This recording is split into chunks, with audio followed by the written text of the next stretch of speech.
હું આજે મારો જન્મદિવસ હતો અને જન્મદિવસ નિમિત્તે અમારા શુભેચ્છકો દ્વારા પાટણ નગરપાલિકા વિસ્તારની અંદર દર વર્ષે અમે બેનર લગાવતા હોઈએ.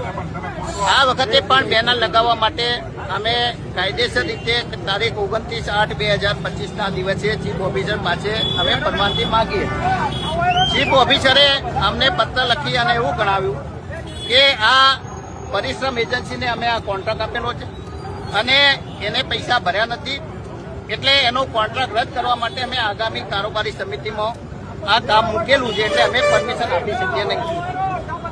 અમે એજન્સીને પૂછ્યું અને એજન્સીને પૂછીને અમે બેનર લગાવ્યા. ચીફ ઓફિસર એવું કહે છે કે આ માલિકી અમારી છે, જ્યાં સુધી કાયદેસર રીતે કોન્ટ્રાક્ટ રદ ના થાય, એજન્સીનો કોન્ટ્રાક્ટ રદ કરવા માટે આગામી મિટિંગમાં મૂકેલા છે. તો અમારા બેનર ગેરકાયદેસર રીતે હટાવવામાં આવી રહ્યા છે. અમારા શહેર પ્રમુખ છે દીપકભાઈ પટેલ, એમને આજથી 15 દિવસ પહેલા પાટણની અંદર ઘણા બધા એવા હોર્ડિંગ છે કે જે પરમિશન વિના લગાવેલા હતા, એને વોટ્સઅપથી પણ મોકલેલા હતા.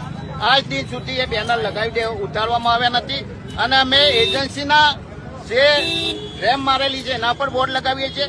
ચીફ ઓફિસર જાતે બોર્ડ ઉતારવા માટે આવે.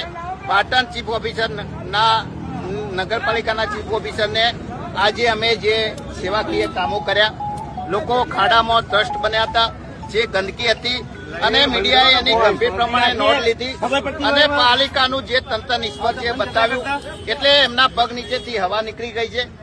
નગરપાલિકાનું તંત્ર